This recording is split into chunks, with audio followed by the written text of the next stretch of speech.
nuts. Okay. It clamps on to my table because I have a lot of things makeshift here because I'm in a small apartment.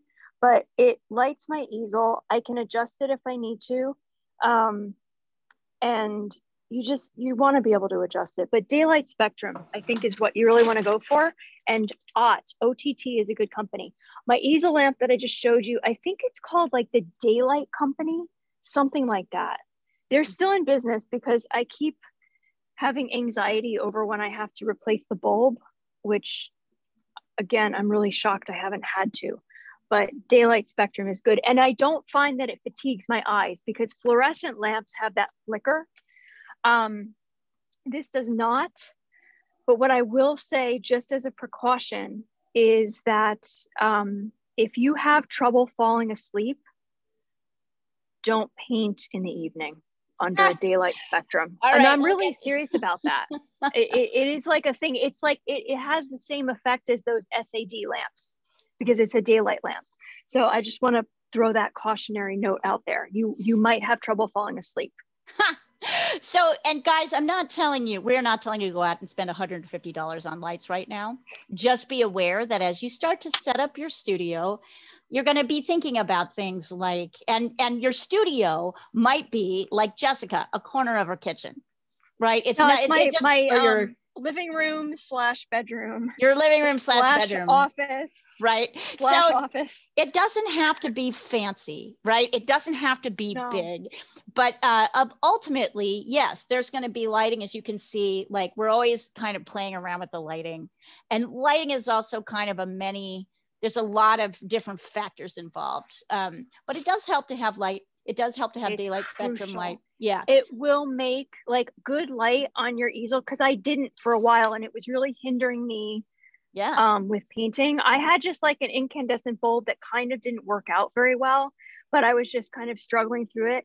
If you are having trouble painting and you're not enjoying the process and you're having trouble seeing, get a lamp for your easel. It will 1000% just revolutionize your painting experience, and you will know what your painting looks like under good light conditions. And that is very important, as Leah can tell you, because she needs to be able to see what her colors look like on the easel, that they will look like hanging in space in like a lighted exhibition space. Yes, it's important. I'll shut up now. Yeah, Shed is changing all. It's all right, Gearhead. We love it. Jessica has done a lot of research, you guys. She is always a resource to talk to about any of this stuff because she knows a lot. Geek. I like a stupid She's an geek. Art geek, right? Right. So, we're talked about lighting. We have talked about the ideal surfaces for painting on. I have this palette paper here. So this is wasteful, and I will just upfront say, I know it's wasteful, but you could have a palette of wood or glass and clean it up every time. But I prefer this palette paper. It is not wasteful. I have strong opinions about not cleaning palettes. All right. I will paint if I have to. You are not wasteful. We do not, as painters, really need to worry about that because we are not industrial waste contributors. Yes. Don't worry about it. You're fine. But this is something that I really like. So this palette paper, and I particularly like this brand, but some are white. Some will be white on the front. These are gray. I like the Jack Richardson because I like the gray. It showcases the mix as well. Best ever. So I like having this. I like having these guys next to each other, right? And then if you can see, I'm going to pull this down for a second and really focus on you can see here is my, I forgot to put this down. Here is my brushes and my water. And then here Yeah, you can already tell the light is changing. I'm going to have to shift things around. And here is like, I use a paper towel, but you could also use like an old t-shirt or something as rag to, very important to kind of modulate the amount of water that you have on your brush, which is going to change. Any of you who've taken a painting lesson with me already will know that at some points I'm like, you're going to want a lot of water on your brush. And at other points, you're going to want less water on your brush. We'll go over those things in a minute, but it's helpful to have this here. Have your water within reach. And then the most important thing of all is that most of your work in this class is going to be done with a big brush. When I say a big brush, I mean, here, hold on. It's better to see this up here. When I say a big brush, I mean, this is basically almost a full inch across, this brush. A craft brush can work. This is a good brush. This is a full inch, right? What is not a good brush to do most of your work on is this. And this is what this is what beginners want to use, because you think you have more control with this. But what you're going to learn is that in terms of kind of getting the job done, this is a very specific tool for only specific purposes. So I want to make sure that when you start to stock up on painting, you get a brush that's that big. And just to show you, here, where's my little ruler here?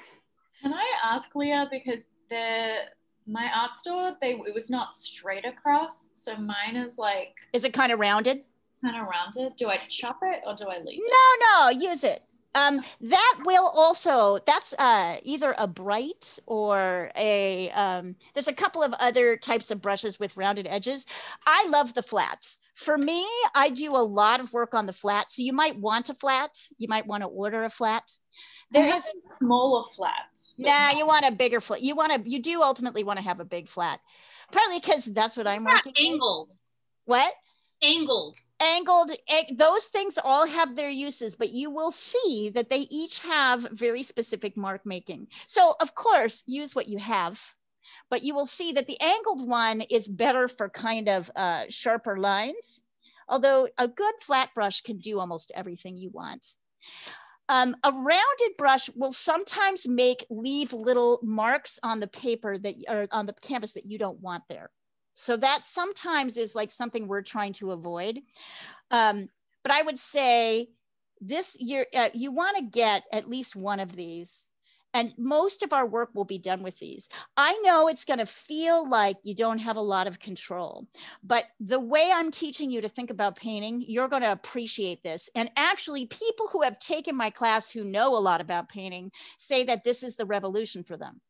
This is it, just to paint with a big brush. If I do everything with a big brush, it makes you looser. It forces you to think about bigger, dark, and light shapes before you get into detail. Leah, why is my brush already like having a little potty out to the side? Like, because because you're using it hard, and it's probably not the best, not a 20. It's not a super expensive brush, but you'll be able to use that little party off to the side. There's points where that's going to be really helpful. I wasn't sure. Or trim it off with nail scissors. Yeah, you can give your brushes haircuts with nail scissors. You can, but also like being like when I was cleaning it, if I should be like more aware or something. I mean, you're going to go through a lot of brushes. That's the way I like to look at it. And you're going to find some brushes that you love and you just keep going back to over and over again, and other brushes that you're like, oh my God, okay, so that's okay. Those are all okay, but it's good to have. What's that? How long does a brush last? It just depends from time to time. It depends on how well you take care of it. It depends on how good a brush it is. I have brushes that have lasted for years. I have brushes that I've thrown away after like 3 sessions with them. Just depends. One indication that your brush is cheap is if it sheds hair a lot. If it sheds bristles a lot, that is definitely not a brush you want to keep, because you'll actually get bristles in your paint. It'll dry and it'll look crappy. So if your brush is shedding, then you want to ditch it. But if your brush is kind of having a little party to the side, I like that, a little party to the side. It's leading to the side. You can trim it, or there are things that you can do with that. So if you can control it, you can also use it for a very specific mark making. Maybe I'll show you how that works a little bit later. So any more questions about that as we've gone forward, as we're going forward? Oh, there we go. Thank you.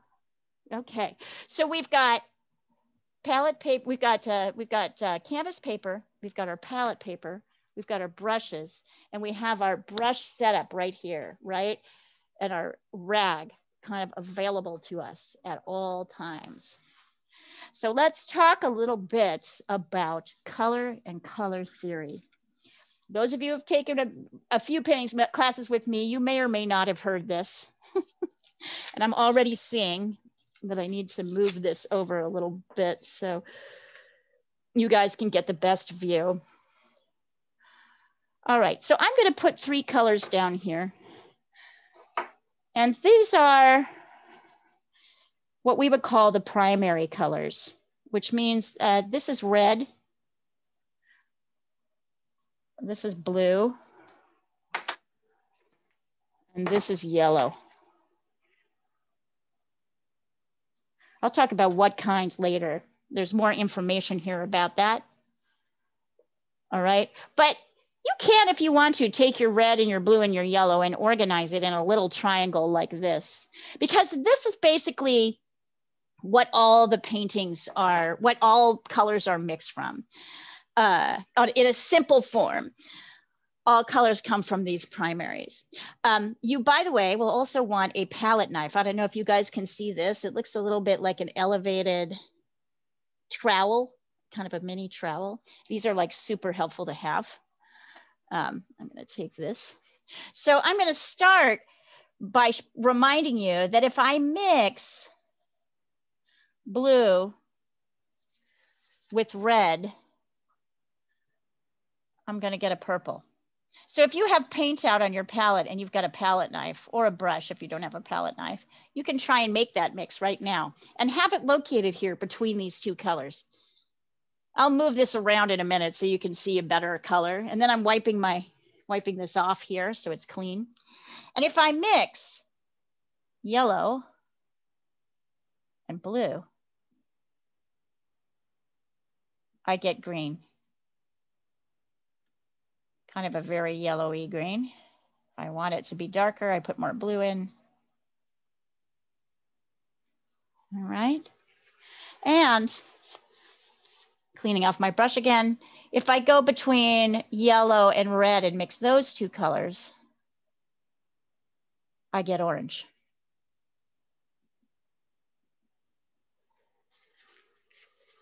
So these are the primaries, and the secondary or the tertiary colors.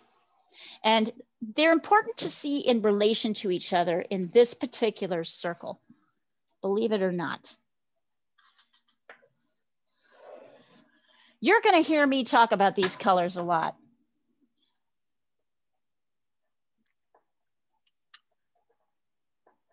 Oi, my markers are running out on me. Let's try you, Guy. Here we go. There we go. So there's red, purple, blue, green, yellow, and orange. We will be returning to these colors over and over again. They have very strong relationship to each other. And you can see here that blue and orange are next to each other, are kind of across the way from each other on the color wheel. I'm going to write that down. Blue and orange. You're going to also see that yellow and purple are across from each other, and green and red are across from each other. So if you remember nothing else about colors, I will rewrite this so you can see it more clearly. Yellow and purple, green and red. Memorize these color pairings. These are complementary color pairs. And we will refer to them over and over again because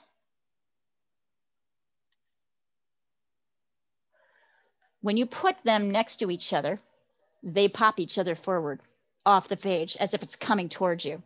And if you mix them together, they create a neutralized kind of muddy shadow of the other. So just as an example, let's see. I'll show you here. Okay. I'm going to talk more about brushwork in a minute, but I will grab my big brush here. I've just pulled it out of the water, and I want my paint to be fairly solid. So I'm actually squeezing it so that it's damp but not dripping. And I will take, let's see. Here's orange. Can I ask, Leah, if you don't have a palette brush and you're using a paintbrush to combine them, is the paintbrush wet or not wet? The paintbrush should be wet, and you should be cleaning it off completely. Okay, so like between, wet. Yeah, wet and well, yeah. I mean, it just depends on what it'll be the same. We'll talk about this in applying color, depending on what your goal is with the mark making. So it'll depend, but you do want it to be wet, and you want to dip it in between. Mm-hmm.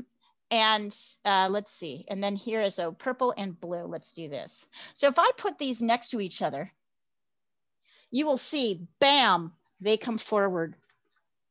See that? See how bright they are? See how vibrant they are? So this is why, so red and green, I think, is an easy one to remember because it's Christmassy colors. Blue and orange, purple and yellow was my high school colors, and blue and orange are a lot of people. So a lot of sports teams will use these colors. A lot of organizations will use complementary colors because they want like the numbers to kind of pop off, like of a sports team to pop off the shirt at you. You'll see it quite a lot. If I'm gonna squeeze this off so you can see it. If I take a little bit of orange on my brush and I blend it in, you're gonna see that I get this kind of muddy color, which does the opposite of popping. Kind of pushes back. Let's see, let me move this up. Hold on. As the light changes, things change. Whoops. Here, we'll do this. Can you guys see that? See how muddy and kind of neutral that color looks in the middle. All of a sudden, we've lost that popping sensation. We have a feeling of kind of falling back. So all paintings need some neutral areas, some kind of neutrally gray areas and poppy colors to create this illusion of coming this way and that way. So if you are painting an orange, for the shadow part of the orange, you aren't going to be mixing black. For the shadow part of the orange, you're going to be mixing in a little bit of blue with your orange. If you're painting a lemon, for the shadow part of your lemon, you're going to be mixing a little bit of the complement purple in with your lemon color to create a lemon toned shadow color.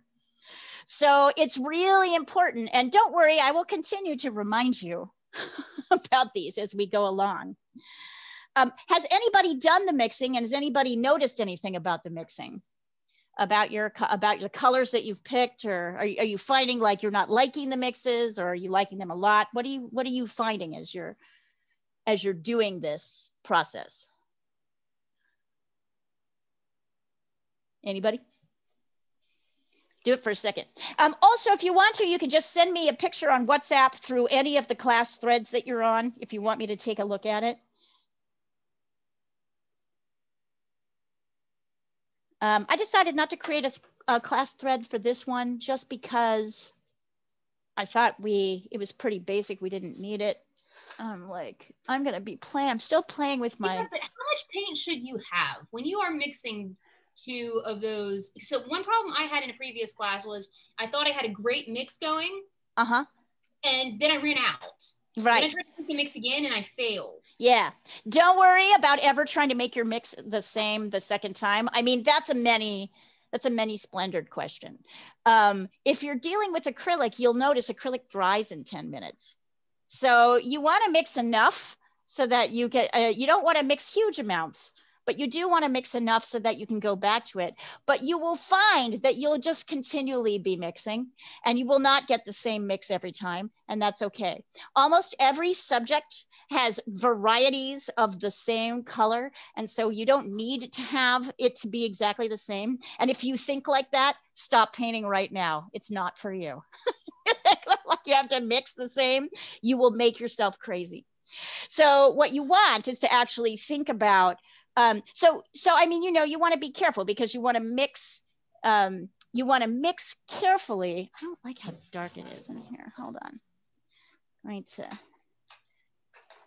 move my light around and see if I can. I wonder if that will help. We'll see. Might creates a little bit of glare, but it might be helpful for the sun. The sun's kind of moving down, and so it's changing how the light is coming in through my studio. Oops. All right. So let's talk a little bit about that.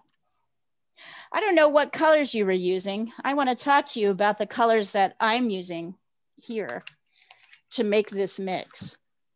Come here, you. Sorry, my thing is very sensitive. It doesn't like to have buttons pushed. It turns off. There we go. So this particular color is not just a red. It's got a specific name. This is a quin red. Whoops. This is a quinacridone red. And it's cool. It's a cool red. This blue is ultramarine blue, and it's a warm color. This yellow is cadmium yellow, and it's warm. Is anybody using a different red or a different blue or a different yellow? I'm just using primary. It's like, that's how it's labeled: primary red, primary blue, primary yellow. Yeah, I bet you're noticing that your colors are kind of dull, aren't you? Yeah, a little bit. Yep. Yep. Also, when I mixed blue and orange, it kind of made a green instead of like a brown. Right. Yes. So those colors, those primary reds, those primary blues, those kids, you know, kind of kids painting sets or beginning painting sets, they have a lot less paint in them and a lot more white and pigments like that sort of flatten and make those colors like less, they're just less dark. So it's better. I have a list of colors I really like and I use often. Here it is. I wrote it down for the last class, so I'll put it up here so you guys can see it.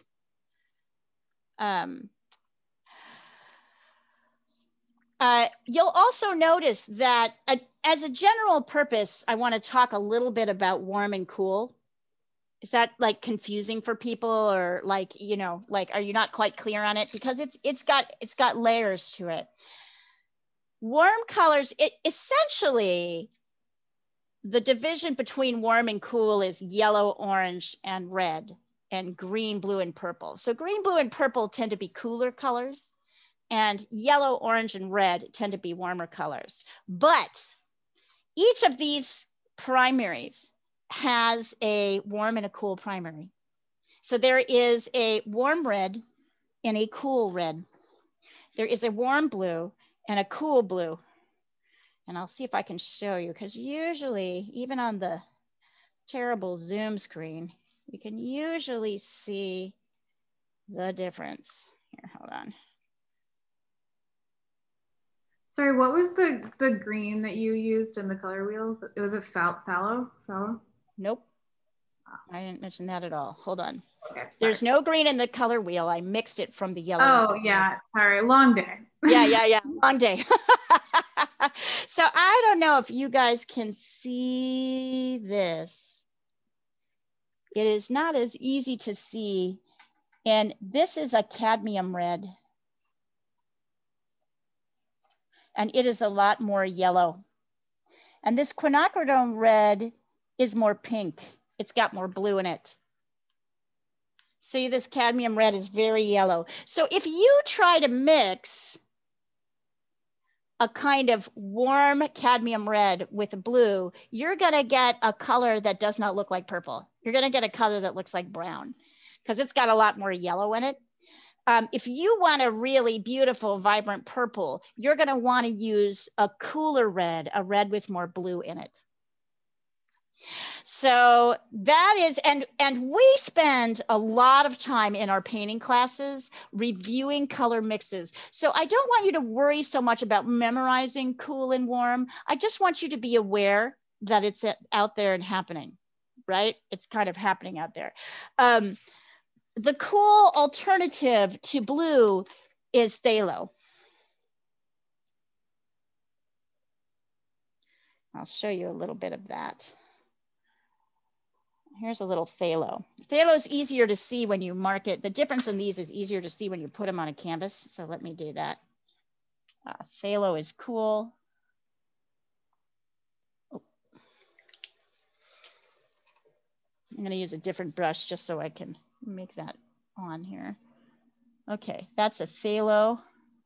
And as I add more water and make it lighter, you can see it's very kind of, whoop, there we go, very vibrantly blue. And ultramarine blue has a little bit more red in it. See that? You can even see it, even on this screen where it's not so easy to see the difference. Can you see the difference between these two? And more importantly, if you have them, take a look at them. So this is a warm blue, ultramarine. I'll send you a picture of this, you guys, over all the threads so that you can see the list of colors. So you will notice that if you mix, let's see, a green, this has ultramarine.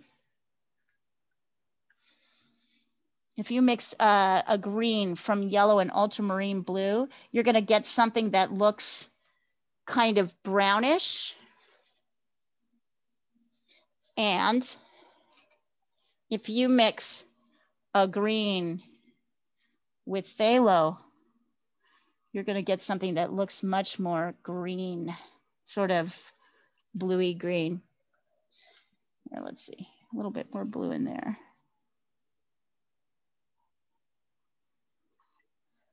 So I don't know if you can see the difference. If you can't see, whoops, if you can't see the difference, here, hold on. I'm gonna try to get up close so you can, this way.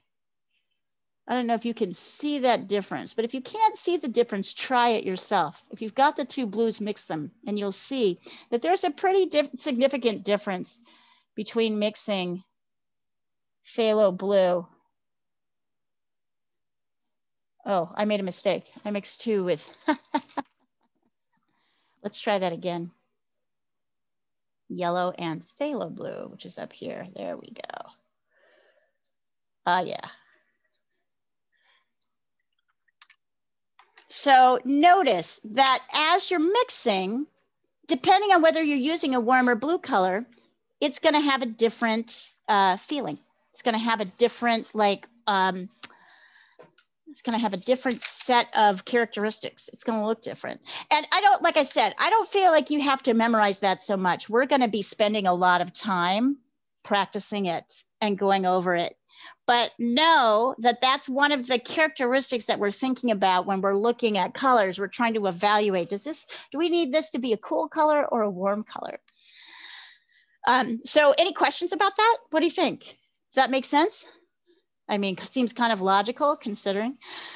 Yeah, probably you're like, if you've never painted before, you're like, I don't even know how this has to do with anything. All right, so let me pull this up so you can look at painting. And I want you to take a look both at my desk. So you can see here, I'm pulling my brush out of the water. I'm going to show you the two different kinds of marks that you can make with paint. Well, actually, there's a couple of different marks you can make. So the first one, I want you to actually put a lot of paint on your canvas. So to do that, once I take this out of the water, I take my rag and squeeze it a little bit so that there's extra water is out of the, I have extra water out of the, off the brush. So it's not really dripping. So when I go and I ask you to load the brush, this is what that means. It means there's a lot of color. I am like completely unhappy with this color. Give me 1 second, you guys. I want to try and reset. Yeah, that's a little bit better. It's a constant frustration, the trying to find the right color combination. That's a little bit better. Can you see that? So this is like, got a lot of paint on it. I'm holding it straight up. There's no water dripping down. And when I apply it like this, here, and let me go right in here so you can really see it. When I apply it, you can see it's fairly thick. Right? So if you want a thick layer of paint, you're gonna want your brush to be damp, but not super wet. However, sometimes I'm gonna ask you to create a lighter color and a more watery layer. So in that particular case, I've got my brush here. So now I've got, here's the brush with the paint on it. If you look over at the bigger picture, you can see I'm about to dip it in the water and I'm swirling it around a little bit. I'm actually kind of tapping off some of the extra paint so that I have something that's a little bit, if you look at it, it's a little bit drippier. And if you can see that, this is a kind of a watery layer, too much paint on that front side. So I'm going back in and tapping this out again. And notice, so go ahead and try this. So notice, this creates a kind of lighter color and a little bit more waterier. See the difference? Same color, but this is kind of a watery color. So many of you have asked, how much water do you use on the brush? And I'm going to tell you that sometimes you're going to want to squeeze the extra water out when you want this effect right here. But other times I'm going to want you to use a lot more water and a lot less paint on your brush so that you have this watery, lighter feeling. So go ahead and try that. That's step 1 in mark making. Oh, yep, brush. I might have to, oh no, it was one of the other brushes. So one of the other brushes that I was using to do mixing shed a brush hair, and I don't want that.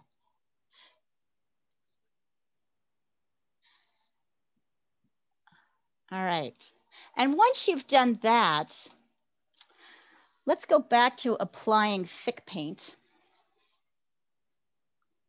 So now I'm squeezing my brush. I'm gonna take a light color. Let's say I'm gonna take, I'll take this cadmium red.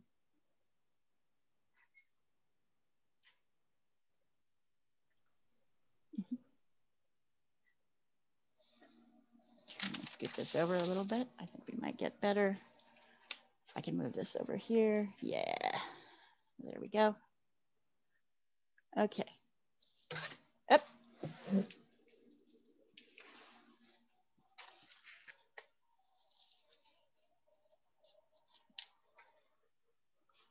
So with a few strokes, I am laying down a fairly thick coat of red. I'm going to clean my brush. See here, I'm leaning over and cleaning my brush. And then I'm going to take some of this phthalo blue. Let me make sure I get all my red out. And I'm going to load my brush up with a darker color like this, phthalo blue. And then very carefully, I'm going to take that big brush and draw a straight line right next to my red section, like that. So in both cases, I'm going vertically. You wouldn't have to though. You could totally go, if you were feeling like it was hard to go vertically, you can lay your brush down like this and go pull horizontally across. That's another way. Oops, there we go. I'm working left-handed, so that's a little tricky for me. Here we go. So doing this is what we call the hard edge. That means it's a really strong straight line I can see between colors. And notice it's really easy to see because one color is light and the other color is dark. So this is an edge that we're going to notice. So paintings have some hard edges. So one of the things you're going to need to do is be able to try and paint a hard edge. But a lot of painting is done with what we call a soft or a blended edge. So a blended edge starts off the same as a hard edge. Here we go. I want you to try both. So I'm getting my brush cleaned up.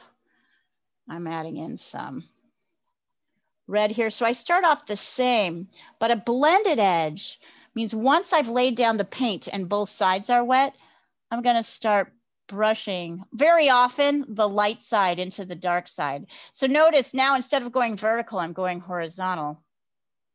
What I'm trying to do is create here. What I'm trying to do is create what we call a soft edge. So I'm trying to get rid of that hard line. I want there to be a transition from one color to the other, but I don't want to see a strong hard line. Often you'll mix a third color in here. So this is a soft edge. And in the painting world, I don't know how many of you knit, but you know there's basically like just there's two things in knitting, right? There's knitting and there's purling.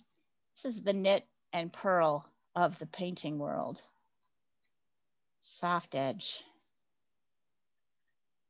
So I want you to try it. And once you've tried it, and I'd be happy to demonstrate it a couple of times. I might do it with the colors that are easier to see.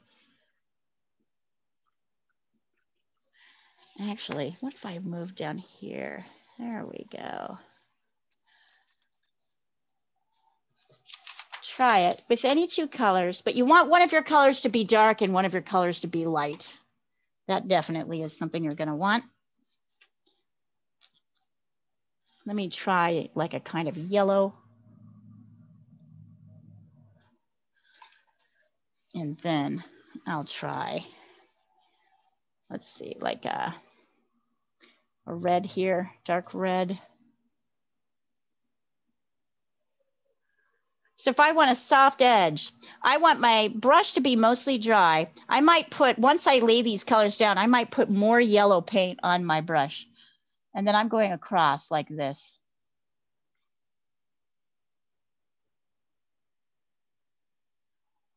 And I'm tapping. I don't know if you can see me leaning here. I'm kind of leaning my brush to get rid of that hard line, so that there's a transition, but it's not a hard line. And moving the line kind of over this way or over that way won't help. It'll create the same image, this feeling of a hard line, just to show you the difference once again. There's a hard line, right? Here's a hard edge. This is a hard edge, that's a soft edge. And if this is hard, don't worry, it's hard. Or let's put it this way, it's the practice. So go ahead and do this, practice this for a little while. Send them over on whatever class thread that you're on. If you're not on any class thread, you can just find me on WhatsApp and send it over to me on WhatsApp. Let's see. Nice, Nina, nice. I like your labeling. And I like this soft edge you've got going here, Nina. That's nice. Yep. Very good. Let's see. Okay, beautiful soft edges, Emma. Emma, beautiful. That's stunning. Look at the difference. Okay, so Ellie, this soft edge looks a lot like your hard edge. Hers are great. Mine are bad. They're not bad. They're not bad. It's just hard. Do you see how you've just kind of moved it over? Yeah. So what you want to do is tap on top. This is okay. It's a touch. It's a touch thing. What you want to do is tap, more like tap. Can you see how I'm kind of going this way and that way and tapping and then tapping on top? Yes. so that I'm kind of try tapping more. It's kind of a light touch that we're doing. And it's okay. It's like super hard. And with certain colors, it's like super hard.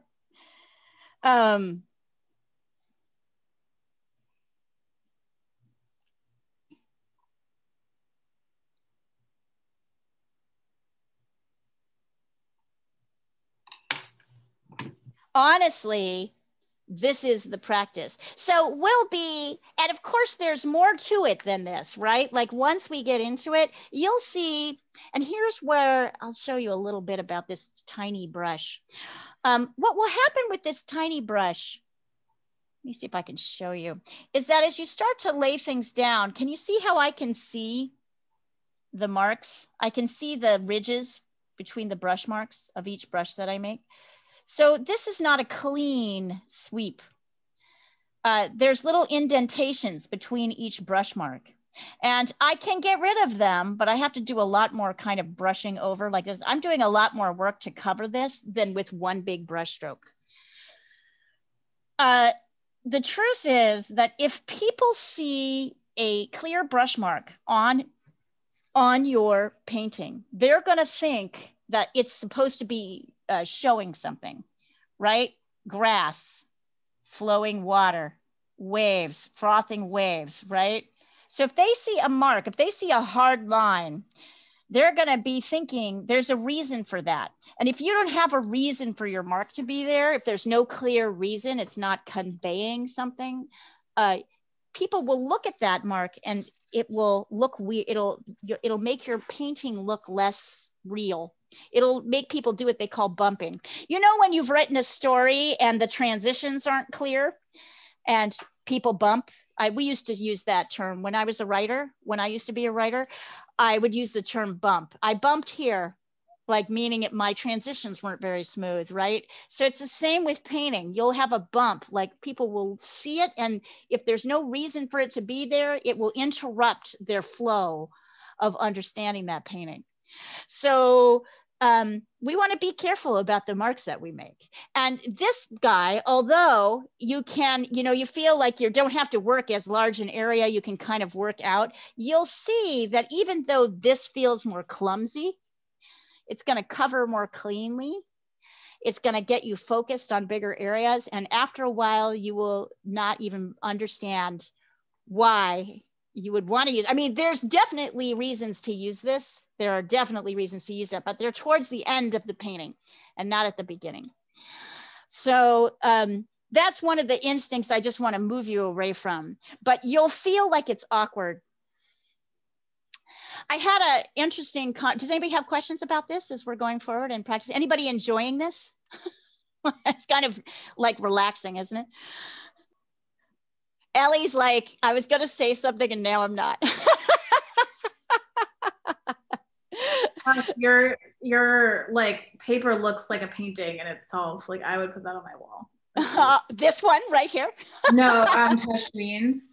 Oh yes, it's beautiful. Let's send it over, Tashween. Let's see.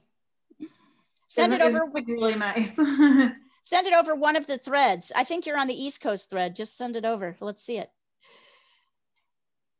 So does this answer some of your questions about, you guys' questions about basic paint application? Now is the time to ask every question of things. And if you've taken a couple classes and you felt yourself struggling, if you can remember what the things are that were tough for you. So this idea of mixing, right? Don't worry about trying to mix the same thing every time. Know that, like, I like to say, like, you mix and then you put it down and then you mix again and you don't get quite the same thing. So you just sprinkle a little bit all over, then it looks like it's supposed to be there.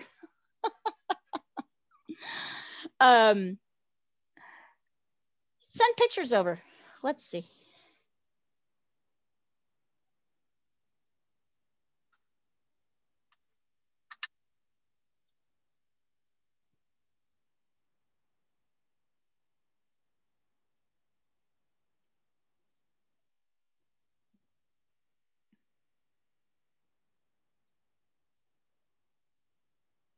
Let's see. Oh yeah, it's beautiful. Yeah, beautiful transition. I like particularly this soft edge right here. Here, wait, let's see. It is pretty. I mean, listen, this is like what Rothko did. All Rothko did was like kind of soft transitions. Now you probably appreciate him a little bit more, right? It's not as easy as it looks to get this soft transition between colors. Very nice. Tajmin, I really like the bottom right, the red to yellow is a very nice soft edge. If your painting has dried, try putting another color over the top of it. See what happens. Anything. I don't know.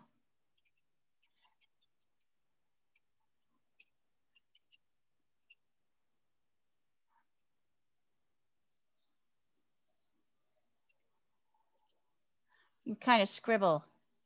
Once paint has dried, other colors sit very nicely on top. Try putting a complement on top of your base. So right now I'm putting red over green and kind of liking how that looks. Oh yeah, and look at when I try to blend with this, it doesn't work. It is harder to get a softer edge. Nice. Oh, perfect, Ellie, you got it. You got it with the tapping. That's it. It's tapping for you. Great. Wonderful work. I'll send it over. I'll send Tajween's over East Coast so you all can see it. And I'll send Ellie's over beginning drawing so you all can see it.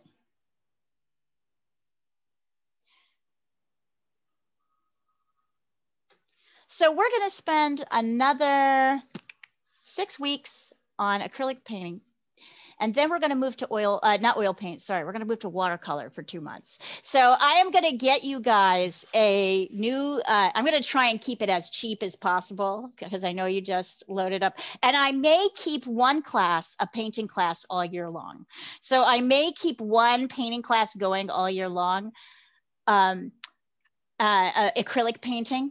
Because after 2 months of watercolor, we're going to move to drawing for 6 months. So we're going to do figure drawing. We're going to do face drawing. We're going to do, I touch me, it's like, yes, yes, yes. And even if you find yourself going, no, no, no, no. These are fantastic classes for beginners, believe it or not.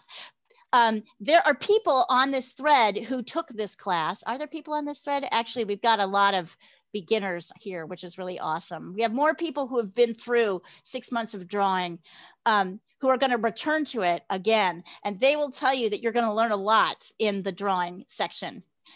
It's really neat. But I'll keep a painting class going so that you all can like keep practicing your painting, but we'll be moving to drawing. And the reason I want you to do that is that in the end of a year, you all are going to have done every medium except for oil. And I might even introduce oil in so that you can somehow figure out a way to do that, which is going to be very uncomfortable, like kind of stressful. Okay, so I'm just going to put that up front out here. But what's really amazing about it is that at the end of the year, you're going to go forward very quickly, much more quickly than if you were just working in one medium all the time, doing the same thing. So I want to really encourage you to have that, to allow that feeling to happen. Tajmi, you're smiling. Is this what you want? I wanted to ask you, have you ever done architecture drawing? I do. That's my main gig. I mean, not architecture drawing specifically, but I do cityscapes. So I don't know if you can see that one behind me. I do buildings and that's my thing. That's my main jam. Oh, cool. So yes, we will do some of that. Marker stuff too. Yeah. Yes. Marker is great because it's a great way to kind of get studies down. And yeah, and we'll talk about all of that because that involves perspective, right? Like getting cities and buildings and roads to go back. I'm obsessed with car street lights and street lamps, and I could paint those all day long. So I would love to take a class on that. We will definitely do it. We'll definitely do at least 1 or 2. I think that'll be the last thing we'll do in acrylic for a couple weeks before we go on. I thought we might try drawing like a car on a street, painting a car on a street, and then we'll try it again in watercolor. And then we'll do it again when we get to and then we'll do it again when we get to drawing. So yes, so I want to share this with you because I think it's really important. See, now the light's good. Insane. I have a couple of, I used to do private clients. I don't really anymore, but I have 1 or 2 that are grandfathered in. And one is this little girl named Ellie, who is 9 now, who I started with when she was like 6 or 7. And Ellie lives in San Francisco. And Ellie's mother called me about a month ago saying that she had entered Ellie in her, Ellie's work in a competition, and it really upset her. It upset Ellie a lot. And so she said, I feel really bad, and can you try and figure out what it is? And so yesterday in our class, Ellie asked me, what motivates you to finish a drawing or a piece of art? And the first thing I said was, well, I have to make a living, right? Because I make a living selling paintings. And then I thought about it, and I thought, you know, your mom said that you did not like the competition aspect. Like you didn't like having your stuff in a competition. Can you tell me why? And she said, I didn't want to be judged. I didn't like that idea. And I think a lot of us feel that way. But so she said, well, then how am I going to be encouraged to finish my drawings? And I said, well, you're going to have to balance boredom with discomfort. So what happens is if you keep doing the same thing over and over, you're going to start getting bored. Right? You're going to start getting bored. This is what she's been doing. She's been doing kind of the same drawing for a while. She's starting to get bored with it. And I said, I think next week I need to show you how to do something different, but I want to tell you, you'll be a little uncomfortable, but you'll like it because you're going to learn something. And I think you like to learn how to do something, right? You like to learn it as opposed to competing with other people. You just like the idea of achieving and learning to do something. I said, to do that, you need to be a little uncomfortable. And she was like, okay. Like she kind of went, oh, all right, I've got to do it. So there is and then I realized how profoundly true that is for all of us in this process, right? So we are going to be doing things. I'm going to ask you to do something at some point during the year that's going to send every single one of you at any different point. It'll send any one of you to your knees. You're going to be like, I can't. I can't do it. And it'll be different for different people. And I really want to encourage you. That's so fantastic. Also know that going to your knees here is a good thing. And then if you're really on your knees, like raise your hand and say, help. Let's see what I can do. I'll see what I can do to walk you through it. Because I think this is a better way to learn. I think you're going to learn a lot. Through the process, if you're willing to know that at some point it's going to feel hard, and I'm not going to keep you in one medium long enough or subject matter long enough to keep you very comfortable. So my whole job is I'm going to push you. I like it. I can see people smiling. Some people are smiling. Some people are looking at me like, you bitch. I can do that to me. No, nobody's really looking at me like that. Those people have maybe those people have their videos off. Yeah, see, Emma just turned her video off. Now she is. But no, I know, no, Emma. I should go off to I'm excited about that. Yeah, I was just kidding. I'm just kidding. I know you all are, I can tell, because that's who shows up to art class, are the people who are like, I don't know how to do this, and I know there's a way, and I want to show you the way. And my job is to give you as much technique as possible to help you kind of over that. So that little tapping technique, for example, to get those blended edges, that is so like, the more you practice it, the more you'll be like, oh yeah, it really does help. Putting more paint on your brush will really help in some places. Sometimes I'm going to want you to have this kind of soft, watery areas. Sometimes we're going to want these harder areas. We're going to talk a lot about mixing and a lot about warm and cool colors. The reason we're doing so many different subjects is I just want to be able to have you start to see the connection between them. So we could just paint still lifes for a whole year, but I don't know. like, I think you learn a lot by painting still lifes and animals and cars and buildings and sunsets and clouds, like all the other things, so that you start to see the connections between them, mark making wise and others. I promise you, you will be better at the end of a year of this. You will go farther than you ever could have imagined. Anybody have questions? What other questions? That's really what is the meaning of life? Get a paintbrush in your hand, and that's all you have need. One. So you know the meaning already. It is all. I just want to kind of back up what Leah was saying about discomfort, because when you start getting comfortable, you're not growing. Yeah, they actually say your brain, once you get good at something like learning to drive or learning to, oh, hi, doggy, learning to drive or learning to ride your bike or anything. Like once you get good at it, your brain creates shortcuts to make it easier for you to do it. And then your brain starts deteriorating. They say the best way to fend off dementia is to learn a new skill, like a language or drawing or painting. And the beauty of drawing or painting is you can never be too good at it. Never. That's true. Spend your whole life like just trying to keep being and then better. When you think you've kind of got a good groove, something comes up and tells you no, go this direction. Yeah, it's like really kind of shocking, actually. Nope, go here. All of my painting is taking a very different turn this year, and I've been doing this 20 years. It blows my mind all the time. I'm like, really? I'm doing that? Oh, okay, I guess we're doing this now.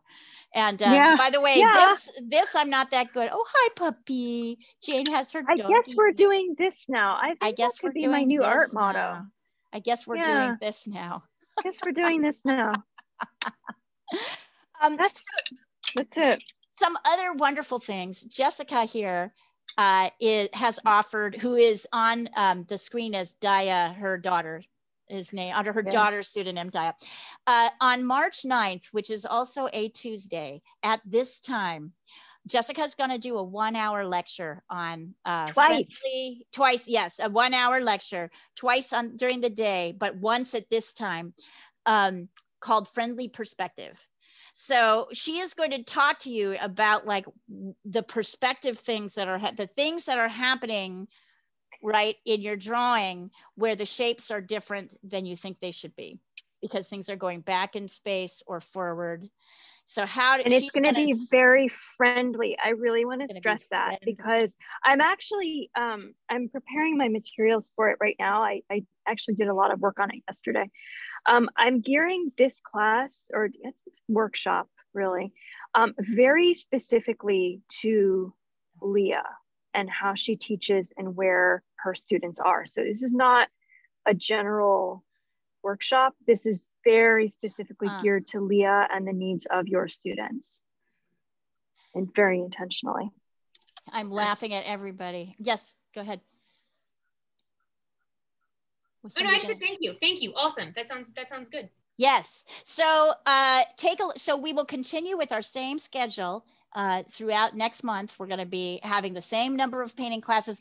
So the classes on Wednesday, Thursday, and Friday are going to change depending on what month, right? We'll spend another month in the Monday, Wednesday, Friday, the Wednesday, Thursday, Friday classes doing painting. Then we're going to move to watercolor painting for April and May. Then from June to December, we're going to be drawing, and we're going to start with figure drawing for 2 months.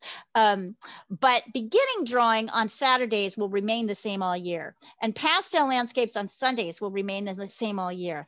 And I'm totally stoked about this. One of my good friends, who is a wonderful abstract painter, is going to start offering an abstract painting class, which I can't teach at all. And I am she's going to start in May or June. So we are going to have more options for you to try out these different things. Like I can't even tell, I'll probably take the class too, because I'm like, I don't even know how to do that. I might also recommend that all of you, here, I'm going to type this here, follow my 2 Instagram accounts. One is The Roaming Studio. That is the name of my company, and you might be listed on there, and that's why I want you to follow it. The other is me, because Because she's awesome and she posts cool stuff. You'll see all the artwork that I'm doing during the week. Again, she's awesome and she posts cool You're so stuff. sweet. You're so sweet. I know. And follow Jessica Pryor Art while we're at it. See, I even have yours memorized. Thanks. Jessica well, Pryor it's not Art. that hard. And if you follow me, I will follow you back. I will too. I will follow you back. And we'll comment. And if you want to see, if you don't want me to post something, just send me a text or a WhatsApp saying, I'm going to assume that everything on the WhatsApp class threads is kind of up for grabs unless you tell me no. And I won't post it, but I'll assume that it's okay for me to post it. I posted Amber's piece cup last week and also Emma's, I think. Because I thought you guys did a great job and I wanted to show people student work. So I'm always kind of trying to show people the work. I hated my It's good for you. It's good. It's good for promotion. You did better than you think. You hated it because like all of a sudden your expectation of what you should be doing.